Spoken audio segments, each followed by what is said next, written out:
I was jumping around, rocking out like I was 20 something years old. And I'm Like you thinking, just didn't care. well, jumping around like I just didn't have open heart surgery, and I'm thinking, am, am I going to die? Yeah, I'm going. This is it, the Well, big one. that's the place to go if you're going to Yeah. do it. A music festival, that is, anyway, I guess. Yeah, that would have been on point for me though. Yeah, dying at a festival.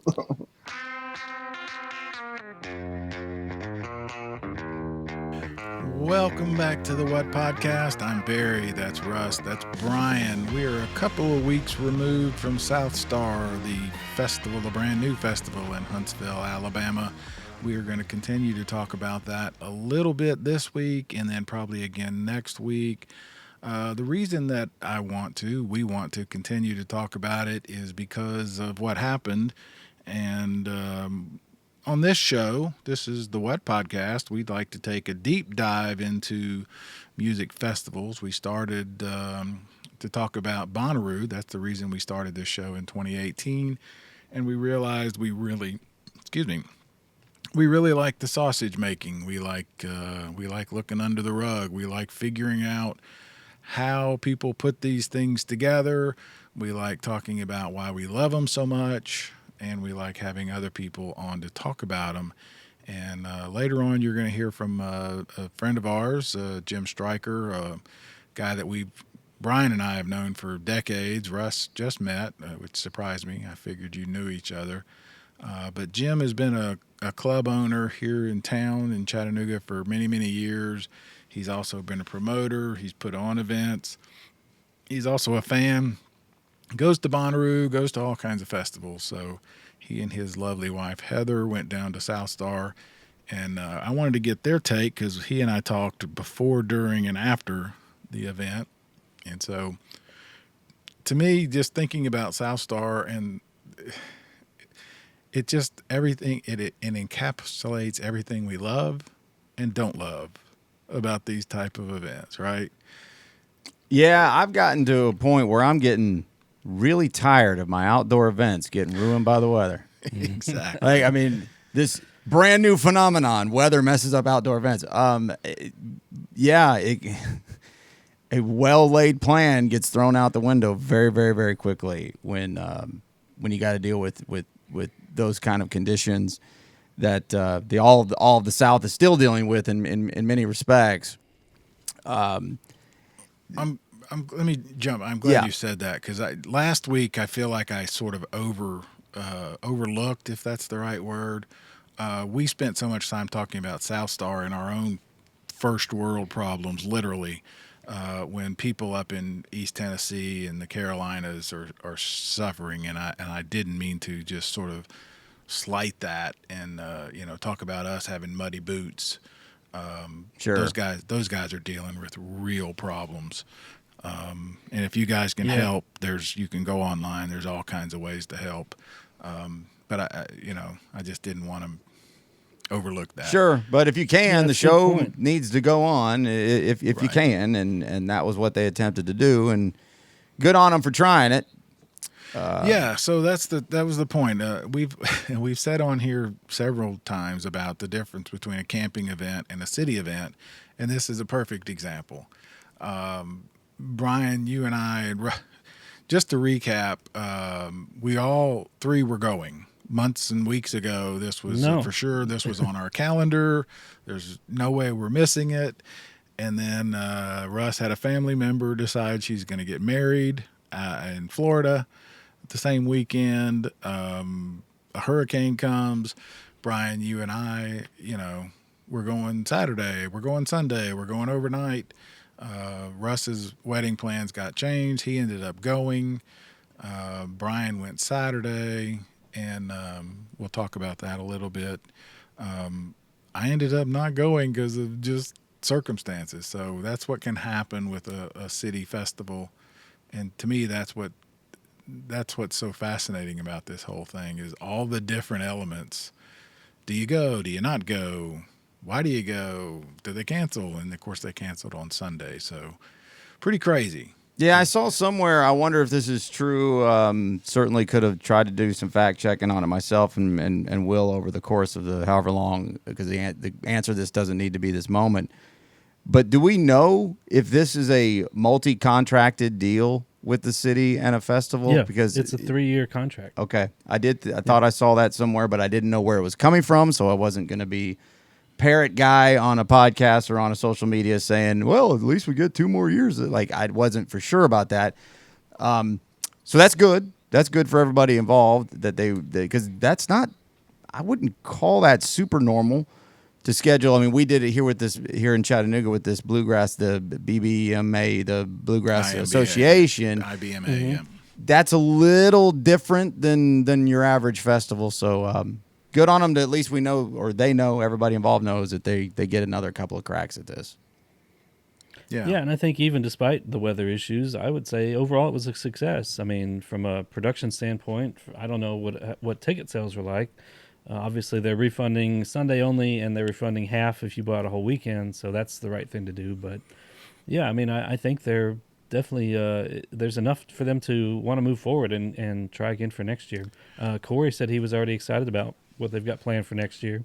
Corey Smith with C3, Corey Smith, the people putting it on.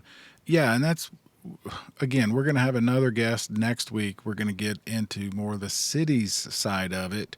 But that's the other, we talked about it a little bit last week when we had Russ, a group that you were staying with, sort of the community side of it. And we talked today, you'll hear our guest, Jim Stryker, he and his wife went down. And I wanted to have them on because I talked to them, as I said, before, during, and after, and they were having a great time. That was, and that's no small thing. People made the best of it, right? So that's one element. The Saturday shows were great from all reports, and even the people who were there Sunday. Part of the reason that Huntsville wanted to do this was to show off the city. So it's more than just, hey, we're having a concert, Hey guys, come watch the music and then go away. It was designed to show off the city of Huntsville, and you have to say that was a success. I mean, everybody that I've talked to said, they spent Saturday night after the last note. They went out and shut down the town, and then they got up Sunday, and I won't say who, but I talked to somebody who was involved, and they went out Sunday night, and the bars were packed, and the restaurants were packed, and they were asking the bartenders and the staff, "Are you guys typically this crowded on a Sunday night?" And they said, "Absolutely not." So Yeah, a bunch of people needing something to do. that's a big deal. Yeah, and the city of Huntsville is a pretty easily navigatable city in the super trends amongst certain types of the walkable nature of everything and keeping things in a real tight-knit kind of thing. That's a fun kind of fanciful kind of way of envisioning a community. Yeah, it's a driving town, but so are most cities in the South and across the country. And really, it's just very easily to navigate. Huntsville is just plug in where you want to go, and it's not very the terrain is very simple to understand. So yeah, it sounds like people made the best of it because hell, you're already there, and if you already got a room, you're staying till Monday. What are you going to do, right? Well, hang out in Space City. And not to overstate. I mean, we're not. I don't work for the Huntsville Chamber of Commerce, but the reason we do this show is to talk about the elements of festivals, and the reason they did that festival was what we're just talking about. Even though it got rained out, the hotels and the restaurants and the bars made good money, it sounds like. Hopefully, yeah, anyway. Same thing happened here in Chattanooga when Sunday got canceled at Moon River. I mean, every bar and every restaurant, every shop, downtown was packed with people that were in town and had nothing else to do. So Yeah, it definitely shows off the city. So again, no small thing. So all right, we got an interview again with our friend Jim Stryker. I wanted to have him on because, like I said, he and his wife went down.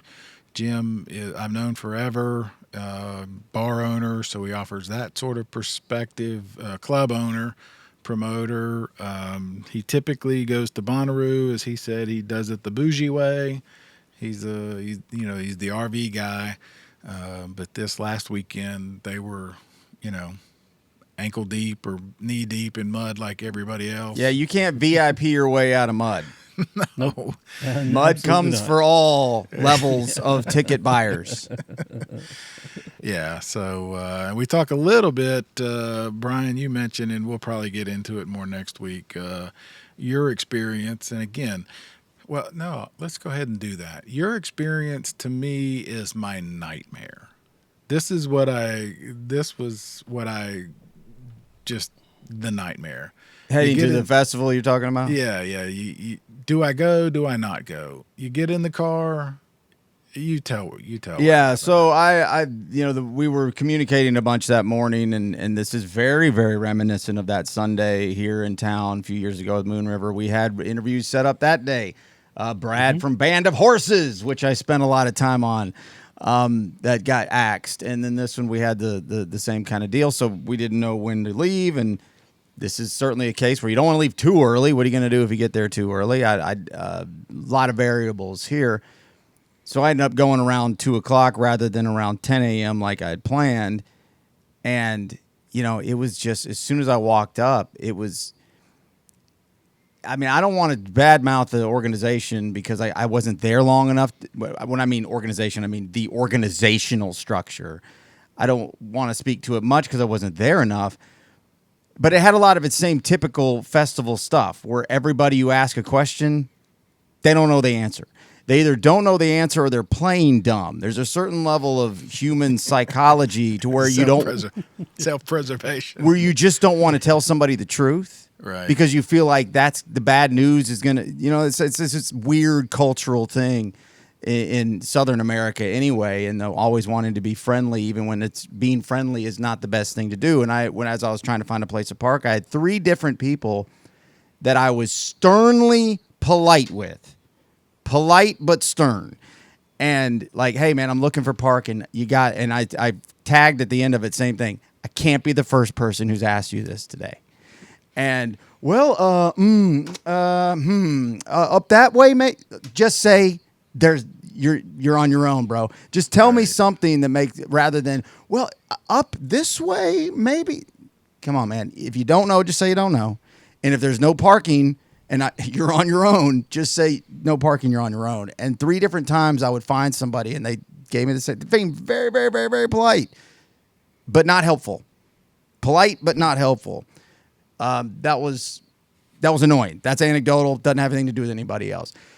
But when I got up to the gates, it was so clear that this was going to be a muddy slop fest, that I was going to just have a story to tell that wasn't that good, that I went in. And so that's why I decided, with what looked like thousands deep, to try to get in. I wasn't going to go pushing my way through to be like, hey, look, you know who I am, or people are waiting on me, or I got deadlines here. I wasn't going to do any of those kinds of things.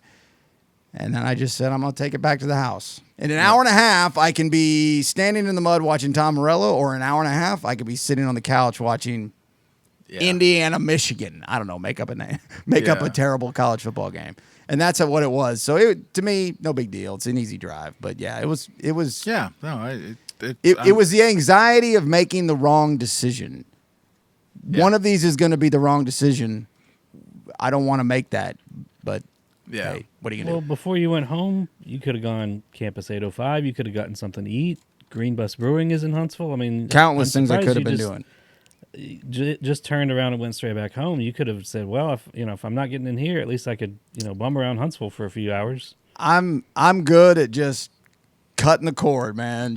We're done here. Snap. See you later. It's kind of where that was. That's why I wanted to. I just think it's such a display or whatever of all the different ways to do this, to try to make it work, right? And you're going to hear as part of that, the interview with Jim and his wife, and then Russ, everybody who was in, it was muddy up to their, ankles and hips or knees, but having a blast. So it's kind of that when you're in, you're committed, had a blast. The music was great. type of thing versus that anxiety of do I go, do I not, do I stand in line, that kind of thing. So it's all, I don't know. I don't know what the answer is. There is no answer. I just think it's all kind of a this is what happens type of thing. So, all right. Anything else? Oh, I know we got a couple of news items. Did you get your Oasis tickets or no?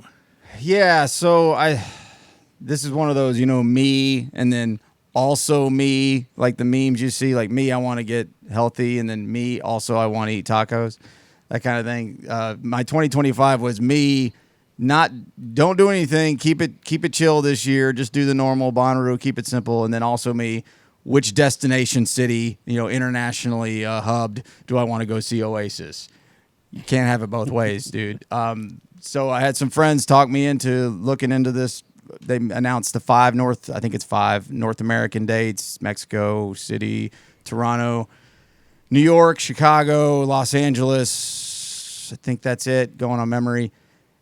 And I talked about this a little bit on some local stuff here. These pre-sales, Barry and Russ, man, they're driving me nuts. Like the complications of ticket purchasing.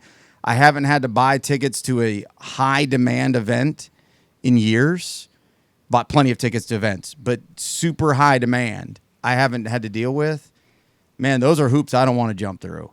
And the pre-sales get annoying and confusing, and I sat around online in queue 30,000 deep and eventually got through, and then it was absurd prices in absurd sections, offensive setup for the whole purchasing project, and XXXX out. See you later. I'll rely on somebody maybe to help me out when it gets closer to the time frame if it works out. I tried to be a regular guy. I tried to get on and buy some tickets. I was going to pay whatever it cost. And it was like the process was so discouraging. It felt like you're not getting tickets like from the jump, from the start, from the emails, from the you're accepted for the pre-sale to every step of the way. It just felt like, get ready to waste your time, dude. It ain't going to work out for you.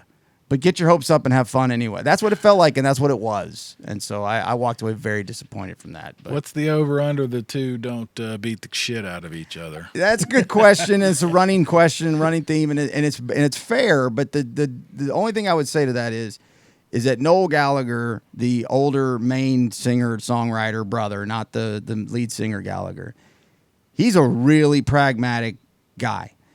And he's a much smarter guy than anybody gives any credit to. They fought a bunch as young people. His brother is a dope. Liam, the lead singer, he's a dope. He says stupid things all the time. He's just a troublemaker. He is not highly an intellectual type. He just got a great voice. Noel's a really smart guy, writes all the music, and he's a business guy. And he's been saying for a decade and a half, y'all offer me $200 million, it's done. It's done. Like, he says that jokingly, but he like, you got a couple $100 million? Yeah. Then we'll do it tomorrow. What's the stupid number? Yeah, and eventually it's now a couple £100 million. You're getting paid for this. He ain't going to let a fight with his idiot younger brother mess up his $100 million payday. I feel confident in saying that. And I've been following this band long enough. I believe that's true. He doesn't care about his brother enough to get into a fight with him, is where I think that is. Because there's numbers that show that they will outpace their earnings from the 1990s in 8 months. Yeah. Like those are real numbers based on everything you can start guessing. Yeah. You're going to make more money real quick. Yeah, the more money you made in an entire decade of your height of your popularity, they'll get along. Yeah. They'll figure it out. If I'm wrong, it'll be a funny story, and we'll talk about it. Exactly. All right, and real quick, because we teased it before, Chappell Roan, your new favorite, your fanboy. Yeah, she's canceled some shows. It kind of same thing with Jane's Addiction and Oasis. I mean, celebrity, it's a heavy burden, man. The meteoric, she's dealing with it. The rise to fame has been something for the record books to be talked about. She's being pretty typical Gen Z-ish about this in a lot of ways, but you don't. I don't want to be that guy, but there's a little bit of that. I think it's kind of funny. I saw the show once. I probably don't need to see it again.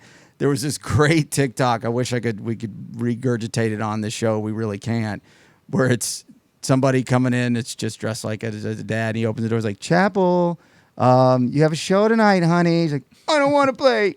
I don't want to. My art is like all this typical stuff. Right. He's like, well, okay, sweetie. Well, I'll go make you a little bowl of cereal when you're ready to come play the show now. Yeah. And it's so unfair, but it had millions and millions and millions of interactions. It was quite funny. But hey, what are you gonna do? What are you gonna do? Oh yeah, I'm not judging her. I'm not in that space. I hope to never be in that space. Like, where I'm not going to endorse single anybody, Dad. It's like, you don't have to endorse anybody, honey. Stop looking at me. They're looking at me. Why are they looking at me? Why are you looking at me? I don't know. You dress like a clown on stage. That's why they're looking at you. Exactly. I mean, you get up on stage and sing, and you put on a clown suit sometimes.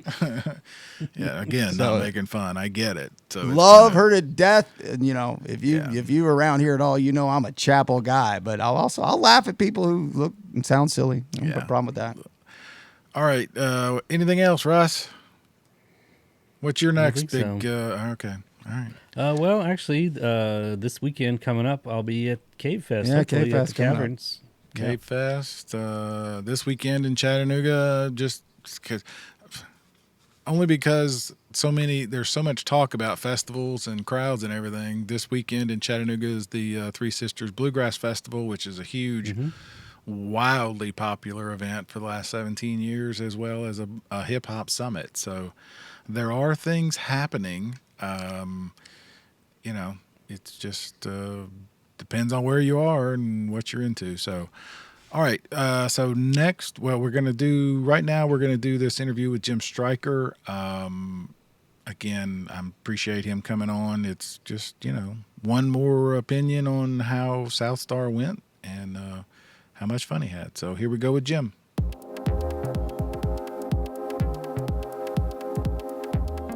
All right, here we are. We're back. I'm Barry. That's Russ. That's Bryan. And we're here with Jim Stryker.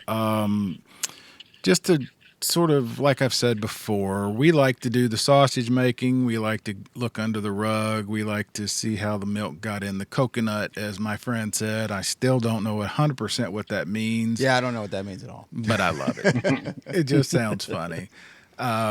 We all kind of know each other. I thought Jim and Russ knew each other, but it turns out they don't. Bryan, Jim from way back. Jim is the guy. I worked at the paper for 30-something years. Jim owned bars during all that time. Is that right? About 25 of them, probably. Okay. And there were two people that I always could go to. You and Mike Dewar. Mike Dewar, who's a Camp Nut Butter founder, actually, if we're going to be honest about it. But Jim and Mike were the people I would go to and say, "Hey, man, what's happening in this bar business universe?" And you always had the right answers. But the reason you're on here is we're going to continue to talk about South Star because you went and you have a unique perspective, I think. And again, going back to we like the sausage making type of thing. So I wanted to hear you were there with your lovely wife. And so we're going to get your perspective on how it went, why you went, what would be done differently and all that. And plus, you and I talked several times over the last 2 weeks. You guys had a pretty good time. And so, first impressions, what do you think of South Star? Location was great. Besides the mud, of course, but everything seemed to run pretty smooth from the time we got there. Had to park. Parking was fine. We were fortunate. The general mission parking was sold out, and we were fortunate to find some outside parking close. We walked up to the front gate. Took me 5 minutes at will call to get my wristbands. And then we had to stand in line, and they had a separate line for those that, either had media or VIP passes. And we went over there, and actually, right next to the VIP, there was a line with about 5 people in it for general admission. And I looked at the longer line, and I went, "Hey, let me jump in this line." And then this lady screams at me in VIP, going, "I've been sitting in line for an hour." I'm like, "Well, you weren't smart enough to get in the short line." I'm sorry. Let me Your ask. fault. Let me ask you, Jim, just to get specific to that exact moment. What time of day would you say that was Saturday? Because I have a reason for asking because I want to correlate it with the time that I showed up. What time would you think that Um, would be? the gate, right when the gate first opened, which what that day they did it at two Two thirty, Two thirty. maybe. 2:30. 2:30. It was Yeah, it supposed to was be exact. earlier. Yeah, yeah, but since they postponed everything, Hmm.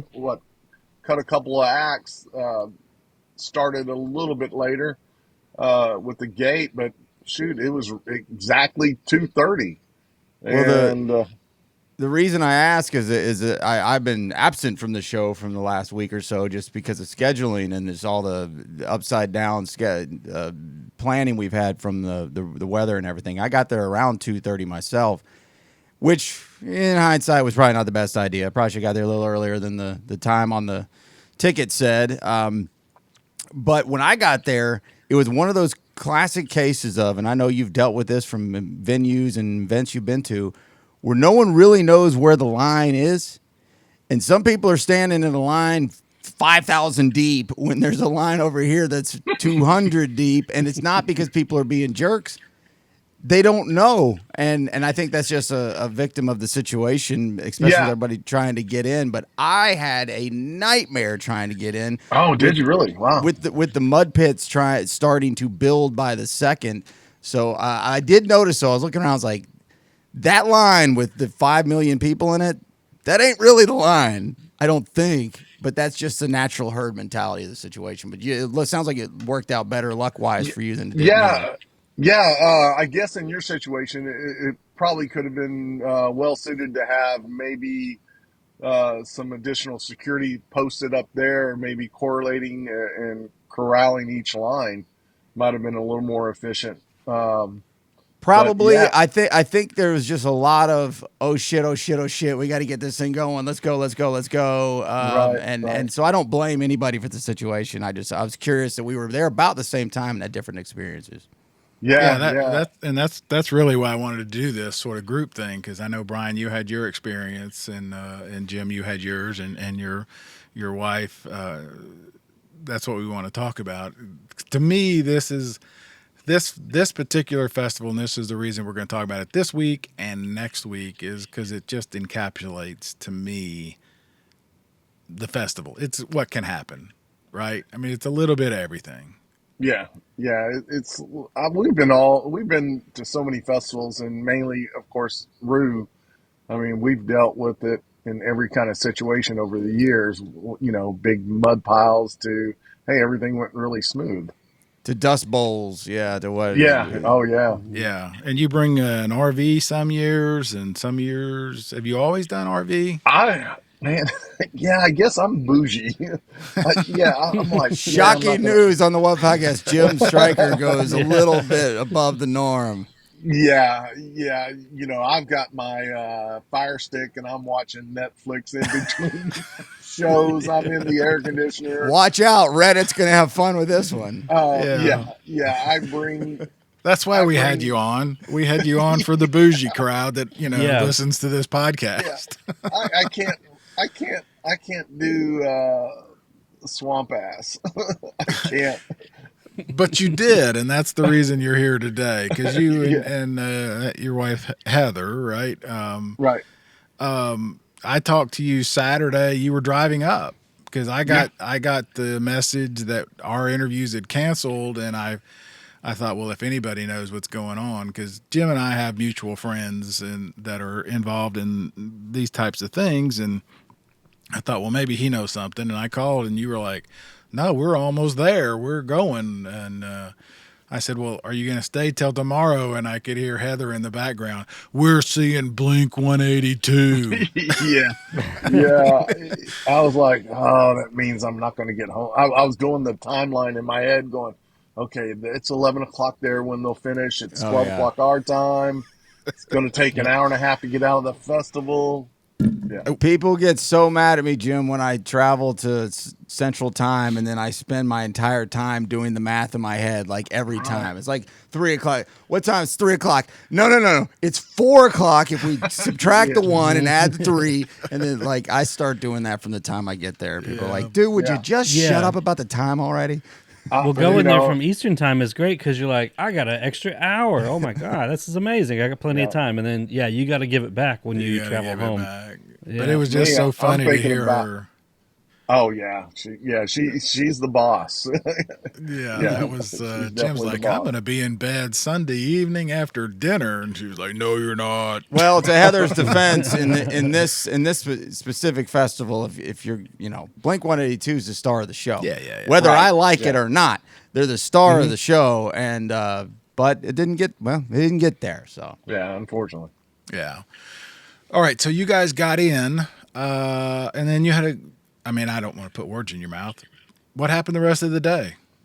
The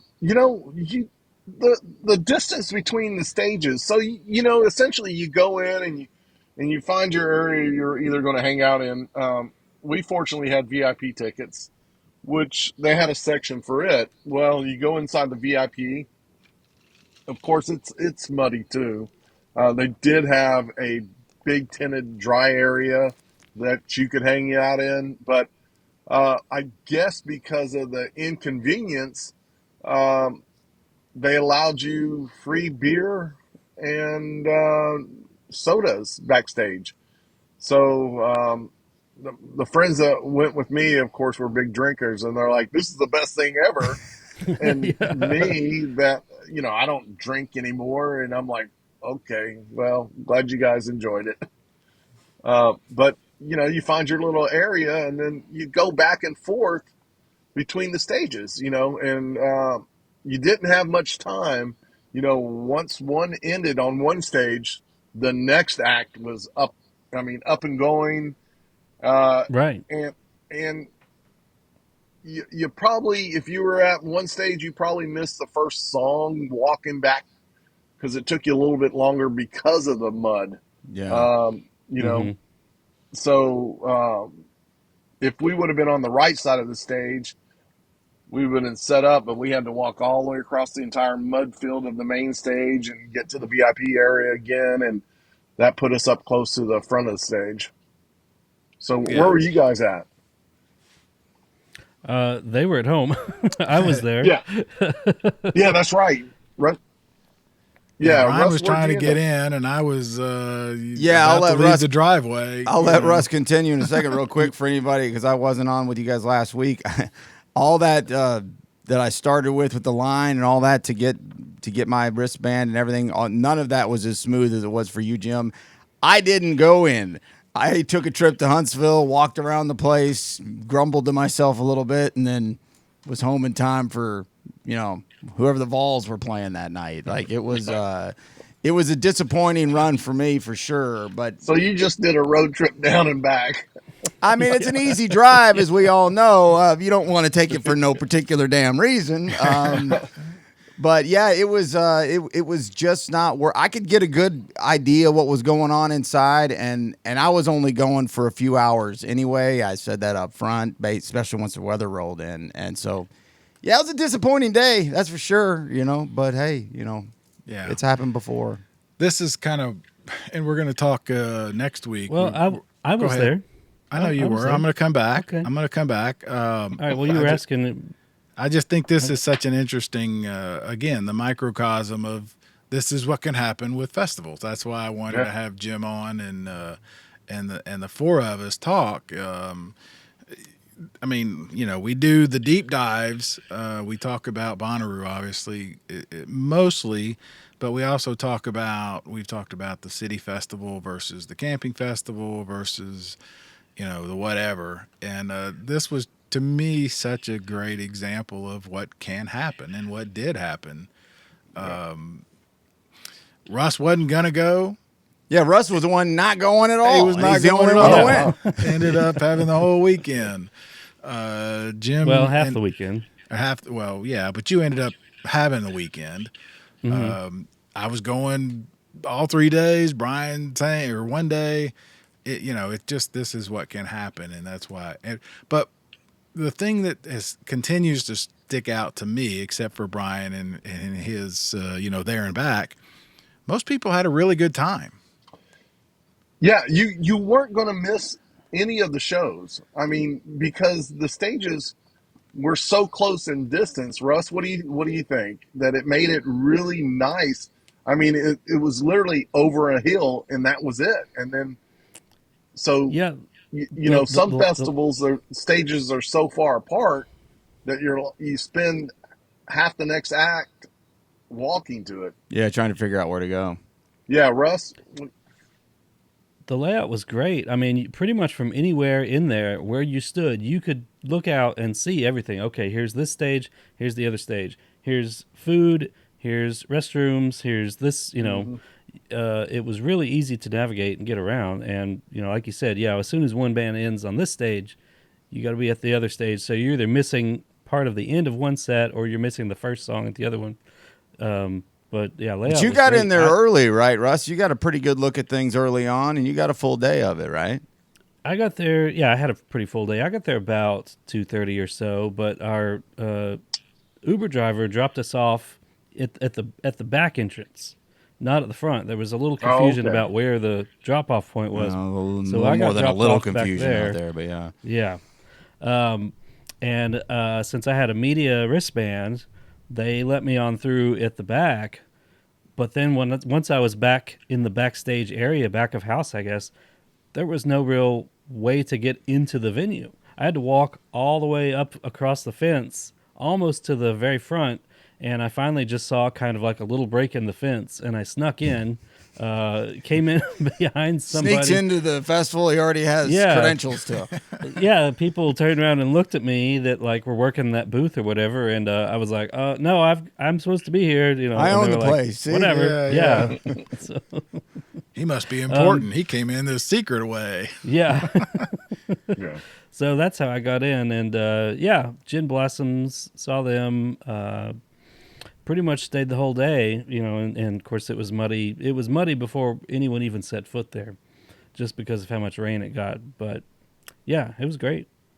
Well, let's go ahead and do this because you brought it up. Let's talk about your highlights, both of you. I know, Russ, we talked a little bit with the show we did last week about the day, but we didn't get into the music because I wanted to wait because I know Jim and Heather saw it and he had some thoughts on it too. But what were the highlights? I mean, well, let's say it this way first. It sounded like everybody who was there had a blast. Right? I mean, the shows were Yeah. great. The Tom Morello Mhm. we're going to talk It, about. Stefani, everybody, she really came and put on a great show. So, I mean, TLC well, I heard was great. So, you guys tell us well, tell us about the event. when you go to a show or you're at a show or producing a show, uh, and you hear everybody just singing one particular song, and the whole crowd singing.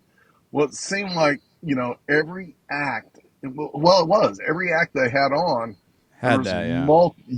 it was sing Hmm. along time with every single band that played. There was a number of songs for each band. So, of course, with, Gwen Stefani and Shinedown, those two acts having probably the most hits. Yeah, it was more prevalent. But gosh, yeah, it was what I say to you, Barry. It was nostalgic. Nostalgia. Yeah, Nostalgia Yeah, Day. yeah. It was a lot of fun. My favorite act, of course, are the rock acts because I've done so many of those, and almost every act on that first day's bill had played for me at one point. Um, so it was always for me. It's always great to see Shinedown, and then the bonus was seeing. I was really disappointed about Jane's Addiction breaking up right before. It was kind of like I finally got tickets to see Aerosmith in Knoxville, and then I tell my wife that afternoon, and then at 11, and then 2 o'clock that day they announce they're breaking up. But Well, and so I we're was super entering those excited. ages, Jim. You know that. Hmm. Yeah, I was super excited to see Jane's Addiction because who doesn't Yeah. want to sing Jane Says, you know? Right. Um, Yeah. I've been caught stealing was the one for Well, me, man. I yeah, and think for all that of oh, us that didn't yeah, do it for the last 30 years, yes, we all definitely wanted to. I'm 100% yeah. the same boat as you. So, but then they announced Tom Morello, and I was like, well, what's Tom Morello going to be like by himself? Oh, it was awesome. I was about to say, pretty It awesome, was right? super Y'all Oh, answer awesome. it that was awesome. question. Yeah. Yeah. Yeah, yeah.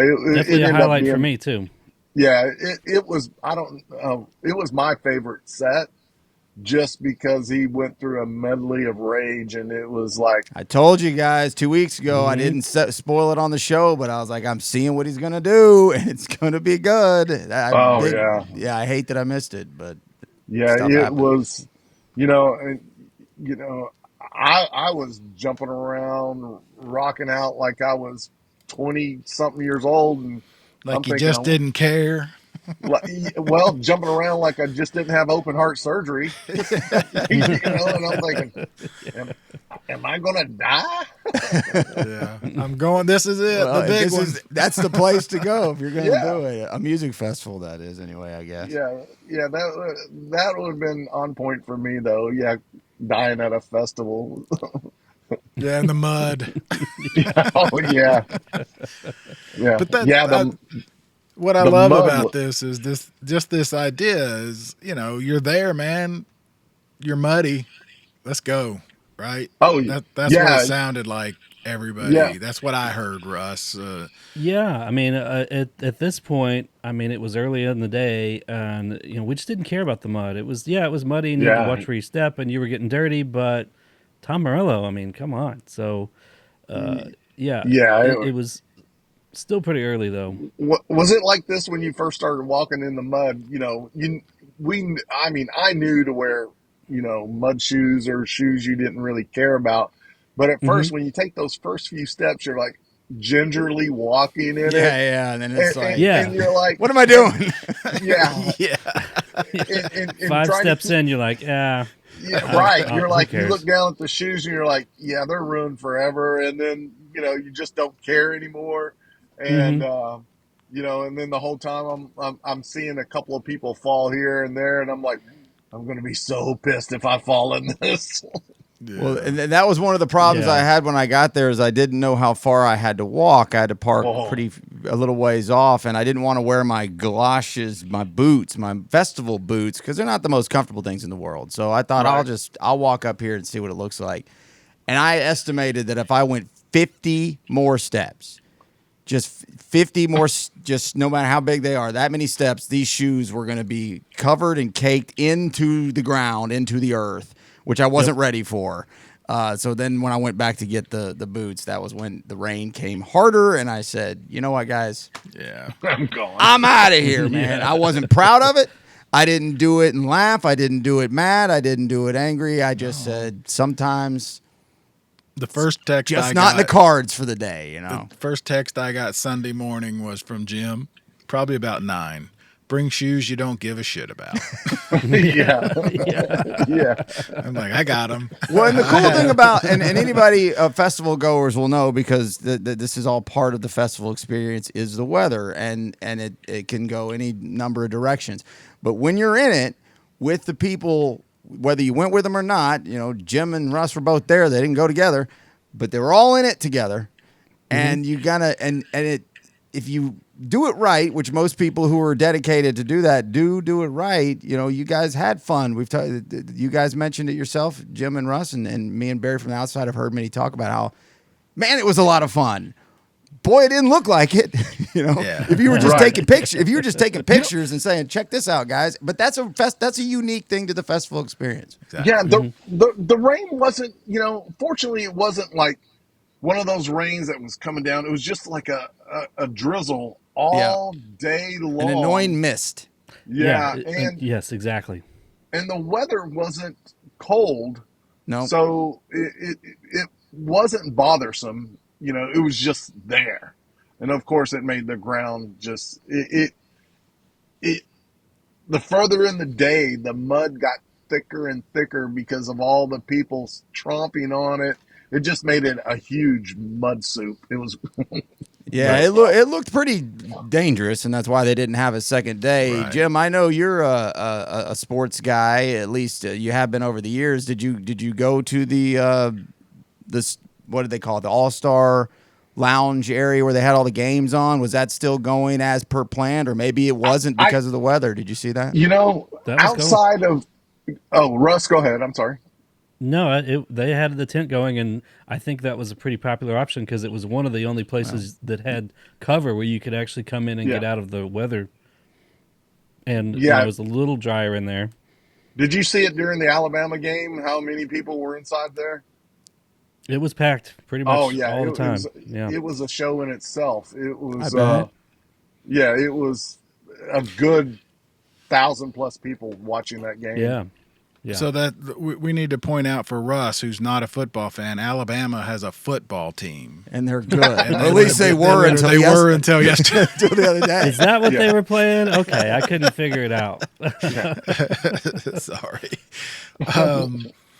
So yeah, let's before Russ we over move there. on to That's a that. great rugby game. Yeah. Yeah. The band. We're not talking about the country band. We're talking, so Saturday was fun, right? I mean, you both. I know I got a text from Russ probably whenever it was. TLC was playing, and you were like, "TLC's playing. They sound great. I'm cold. I'm wet. I just kind of want to go home." It It did kind of sound towards like the your end of the son night, trying to get home. It never really poured down rain, but yeah, eventually you just got soaked from all the drizzle. And as soon as the sun started to go down, it did get a little cold, and of course the mud was getting worse. Yeah. By the time we stayed for about 3 Gwen Stefani songs, and then decided to head out. But by that point, I mean it was so muddy everywhere you looked. You had to watch where you were stepping, and at that point it was kind of like, yeah, I'd be surprised if they're able to open this back up tomorrow, just because of how muddy and how wet everything was Saturday night. How were you So it looking did at it kinda Saturday degrade. evening, Jim? Were you making a day of it? Did you have a weekend plan that you had to then just readjust into Sunday? How was that going for you at that moment? Well, let me Yeah, remind you, he'd already been told by Heather they were staying for Oh, Bling. that's right. I forgot. Yeah. I knew My bad. I that I forgot was about too. that. No, if it was I say that because I want to ask about Sunday too. Sure. Yeah. if they would have been open, I would have been there. Yeah, Me I would too. have had no Yeah. choice, mud or no mud, whether I liked it or not. But yeah, I didn't mind it. It just walking out, like I think of course we had to see the entire ending, and I'm the old guy going, let's go a little bit early, try to beat traffic a little, let's Mm-hmm. Sonny, and she's like, no, we came Not a all this chance. way. We're gonna, yeah, Yeah.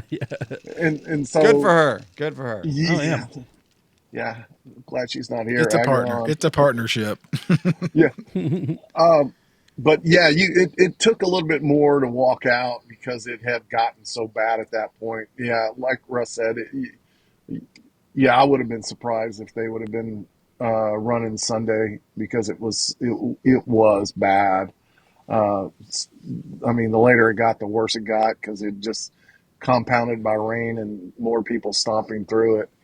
Uh, Mm-hmm. it yeah, it was tough. But, for me, I kept thinking, who's got to pay for the repair on this?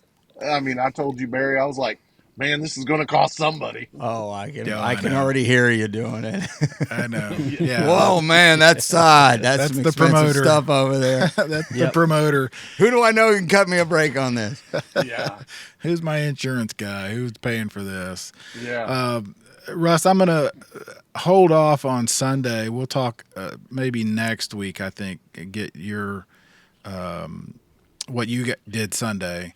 But I know, Jim, because you had a kind of a cool moment that you told me about that I think several people did, and this is the other part, I guess, that I found interesting about this festival.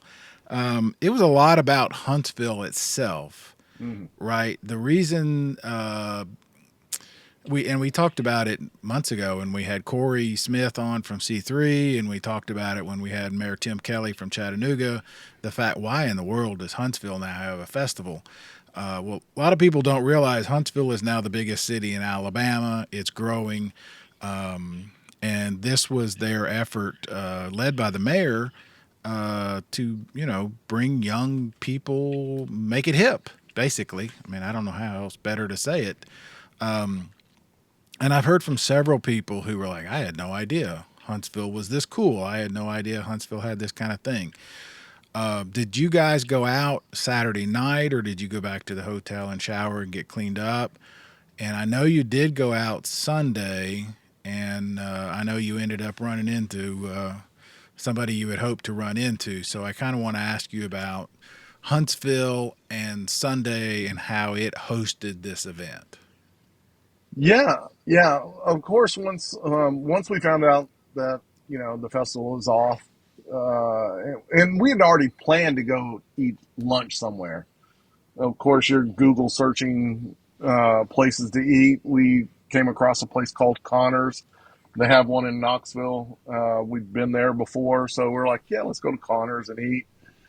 So, we travel to the location and we come to this big area that's kind of, it's, I guess, like a mall situation with eateries and shops, but it was really nice. And I looked at my, wife and I said, hey, this is like something I'd see in Florida in like Naples or West Palm. It was a really nice setup. Then of course we went into Connors. We're standing in line, and then up from behind me comes Zach Myers, the guitar player from Shinedown. And I had posted a little story.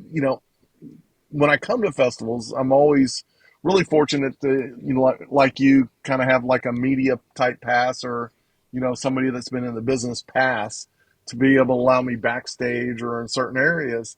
And I was like, man, I hope I run into Zach, because over the years, Zach truly was that guitar player in the band that was just really super nice. Hey, Stryker, have you met my parents? Hey, do you want to come on the bus? That kind of situation with Zach. And so, he's always been really cordial.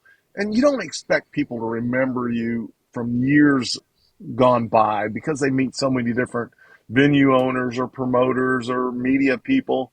Um, but Zach has always went, hey Stryker, and and run into him there, and got to catch up real quick with him. And he was the one guy I did want to catch up with because he's been so nice. And and he told me that this was the last show for the band. I was like, really? He goes, yeah, we're gonna be writing until May. So probably not going to hear much of Shinedown until May, until Yeah. festival season rolls back around. Yeah, it's just, yeah, I love that story, and but I'd also talked to some other people that were involved with the festival who were like, I had no idea Huntsville. I want to go back just as Yeah. a visitor. So it worked. Apparently, even with the cancellation on Sunday and that, it sounded like the idea of bringing eyeballs and people to Huntsville Well, sounded like it did its job. let me do this real quick, guys. Bear with me for a second. So we talk a lot about Huntsville on this show and others about their efforts to create a better live scene, to bring more hip, cool factor to the city in different ways, and primarily using live music and live entertainment as a way to do that. Jim, you've been doing this virtually your entire adult life, starting with, or at least from my earliest memory here in the city of Chattanooga, an old club called the Bay, which did just extraordinarily well from a patron going, I never saw your books, right? Like, I don't know how your end of your year look like, but from a patron as a young person going, it seemed like a success, but that was a very different Chattanooga then. If somebody's looking, you as a promoter, you as somebody who's looking to be in the business or are already in it, what do you see from city governments that could make you be enticed to do more business, to promote more shows, or to open a place like the Bay in a city, let's say Huntsville, let's say Chattanooga, insert Springfield, Illinois, wherever? What can governments do that would make you say, well, hey, I had this grand idea of bringing bands like Shinedown, Kevin Kidding, Driving and Crying, my buddies from, other bands from Athens, Georgia, wherever it might be. What do you think about that dynamic from 30 years ago to today? So we've had a little bit of technical difficulties. So we're going to try to reset this.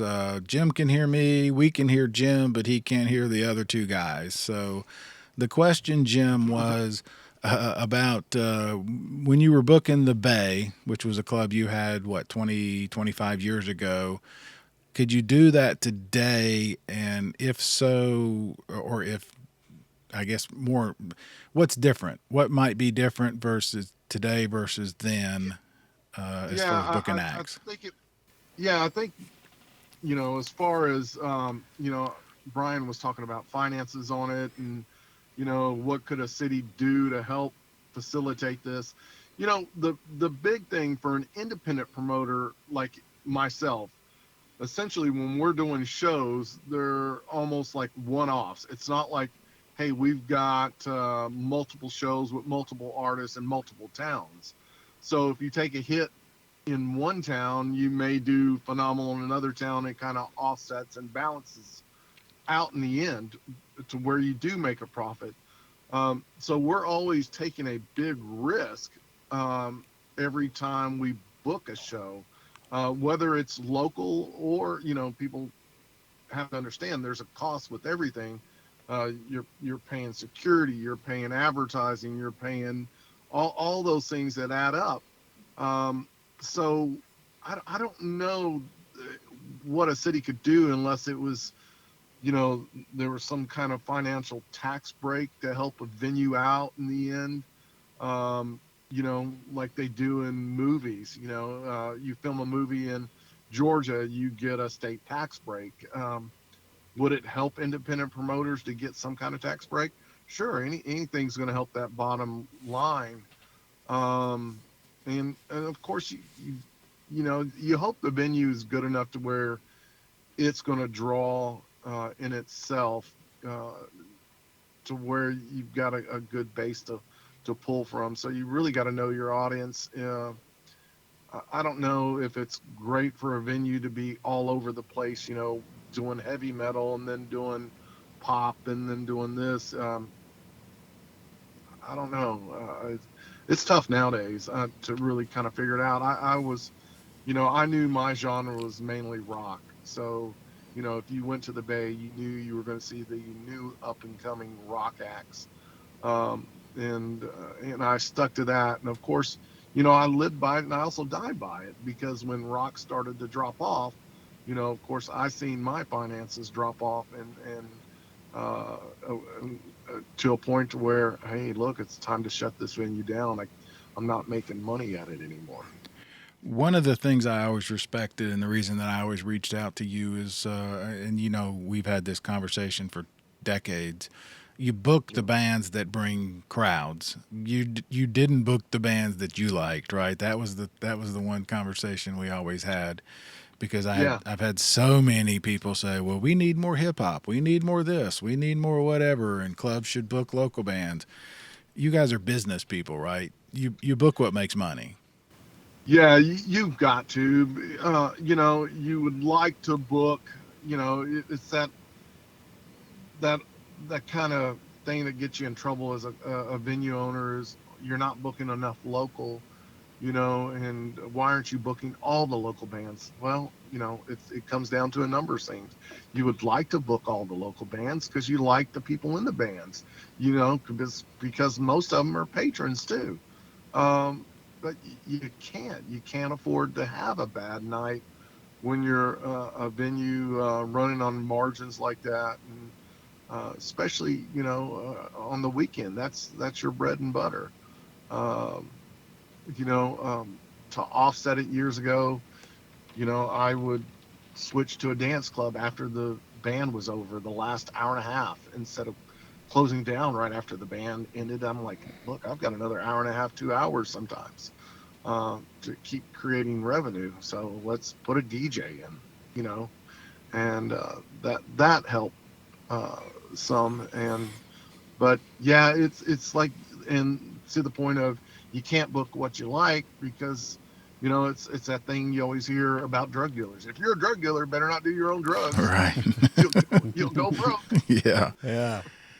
If I can, I think bring it back to Brian's question.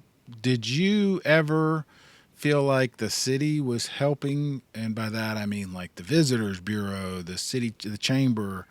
Uh, were they doing anything to say, come to Chattanooga and, go to Rock City, but also we have nightclubs, we have live music venues, we have restaurants type of thing?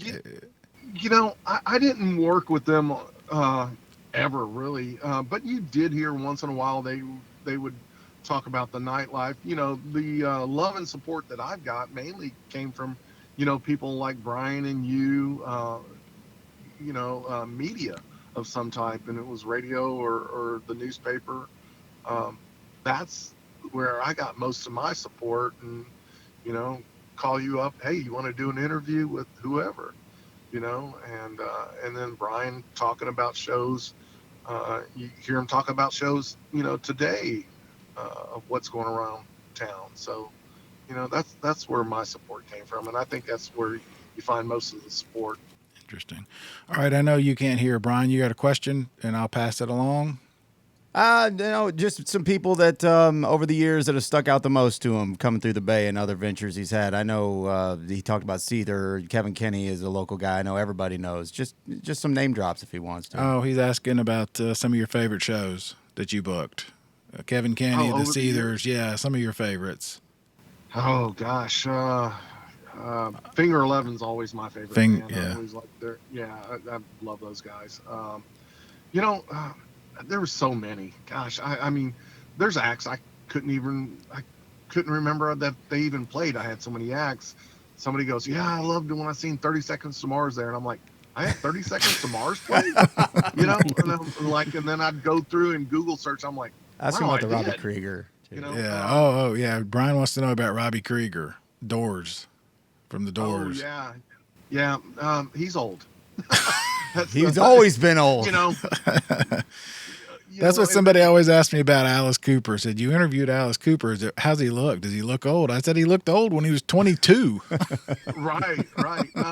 It's like George Clinton and P-Funk, and you always hear stories about George Clinton and P-Funk, and George Clinton comes there, and you hear stories about how musicians were broke or went broke, and then he shows up with 2 tour buses, 30 musicians, and I'm like, no wonder he went broke. He's still broke.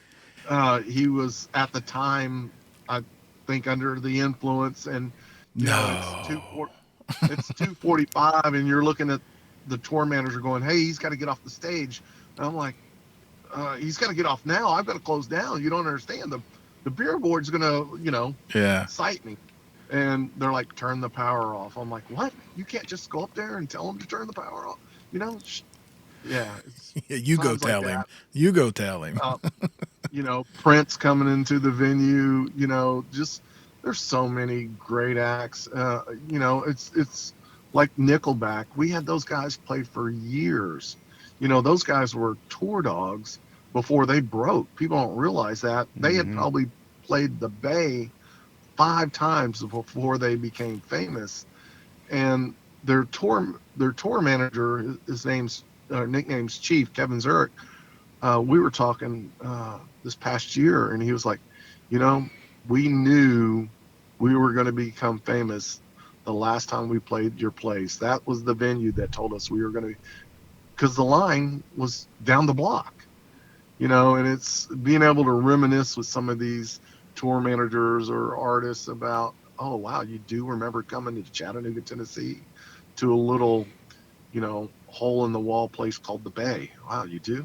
Yeah. So, yeah. Well, it's funny. I say this all the time. Every band started somewhere. I don't know of one that just, from the shoot was all of a sudden superstars. So they had to play the Bays and whatever around the country. Yeah. So that's why it's always fascinating. All right. Jim, man, thanks for your time. Thanks, man. Yep. Thanks for putting up with this technical difficulty. We don't know what happened. Hopefully this worked, but always fascinating to talk to you, man. Thanks, guys. Appreciate it. Good seeing everybody. Russ, hey, nice meeting you. Talk Good to meet soon, you. Jim. Next time we'll run into Yeah. each other and tromp through the mud. Sounds good.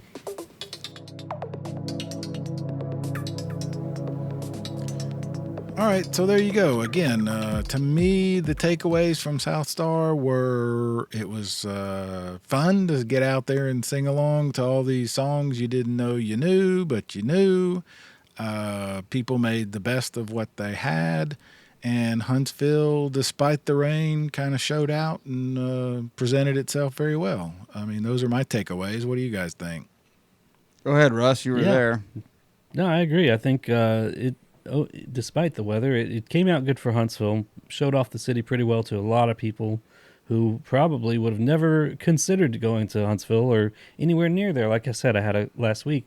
I had a couple friends from Vancouver, Canada, who made the trip down because of South Star, and they were blown away with how cool the city is and how neat Huntsville was. So yeah, I think, and like I said, they've got a 3-year contract, I believe, for this festival to be in Huntsville. So they're already planning next year, I'm sure. Yeah, that was the biggest takeaway was getting the confirmation that there was the contractual agreement, which is nice. So happy to see they're giving it another try. You put it in August and September, you might run into the same problem next year. We all know that, but yeah, Huntsville's a cool city, and the only thing I did on the way back was I need to make sure I do something different here. Did y'all know? I guess you know because you've driven that way recently. At least you have, Russ. There's a Whataburger in Scottsboro. I've heard that. In Scottsboro. Yeah. So I'm not a big fast food guy or want to sit around and talk about it all that much, but In-N-Out Burger and Whataburger. Down here in the South, we've been hearing about these west side of the country fast food joints. Well, there's one in Scottsboro of all places. So I was like, well, if I'm going to do something, I'm going to get a Whataburger on the way home. Wow. Place sucks. Somebody get lost? Oh, Place sucks. there it is. Somebody driving There's to Bryan. Gulf Shore and got lost and I don't stopped? know. I mean, I don't know. I don't know what's going on over there, but they've got a Whataburger, and it's just another crappy fast food joint. So that's the takeaways. You didn't even stop at Buc-ee's? Hell no, I didn't stop. There's no Buc-ee's on the way there. I had to take a hard left and head to the other side of the state. All right, guys. So next week, like I said, our plan is to have some officials, or at least one official from the state. We're going to continue to talk about South Star a little bit more. And after that, I don't have any idea what's going to happen. We'll figure it out as it goes along, I guess. We might Yeah, take a I break. mean, we're hopefully close to maybe a Shaky Knees lineup drop soon. And then, of course, January's right around the corner. We'll be talking Bonnaroo 2025. Won't be too long before that stuff starts to happen. We still got a little bit of lull, but we'll figure it out. We do have some special guests lined up for the end of the month, but I don't know the details on that one yet. So anyway, if you guys are still listening, thank you so much. Like, subscribe, and do all that stuff. And we'll be back. Thanks.